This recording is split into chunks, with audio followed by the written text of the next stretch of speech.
Hello everyone, আজকে আমি বানিয়ে দেখাবো সজনে ডাল। তো চলুন শুরু করা যাক। প্রথমে 2 কাপ ডাল দিয়ে দিব। এবার সজনে ডাঁটাগুলো দিয়ে দিব।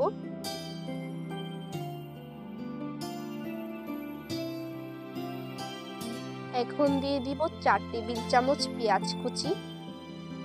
এখন দিয়ে দিব ফালি করে রাখা কাঁচা মরিচ ও রসুন কুচি।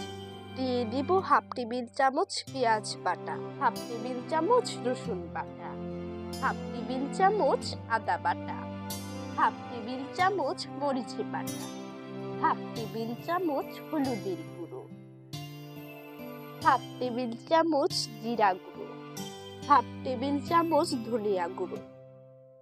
এখন 10 মিনিটের জন্য ঢেকে দিব।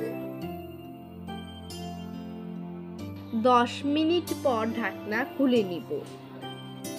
এখন দিয়ে দিব ফালি করে রাখা টমেটো, দিয়ে দিব 2টি আমড়া, দিয়ে দিব স্বাদ মতো লবণ। এখন একটু নেড়ে চেড়ে দিব।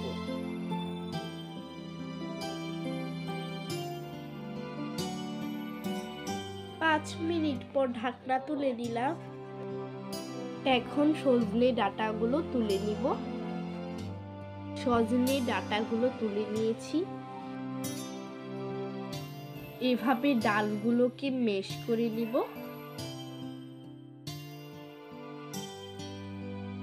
মেশ করা হয়ে গিয়েছে।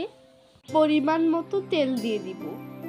দিয়ে দিব 2টি তেজপাতা, দিয়ে দিব 1 টেবিল চামচ রসুন কুচি, দিয়ে দিব 4 টেবিল চামচ পেঁয়াজ কুচি, তার সাথে দিয়ে দিব শুকনো মরিচ। এভাবে নাড়তে থাকবো। দিয়ে দিব কালো জিরা। এখন সজনে ডাঁটাগুলো দিয়ে ভালোভাবে নেড়ে চেড়ে নিব। এখন ডাল দিয়ে দিব। বেশ, হয়ে গেল আমাদের ঝটপট মজাদার সজনে ডাল। এখন তুলে দিয়ে সার্ভ করার পালা।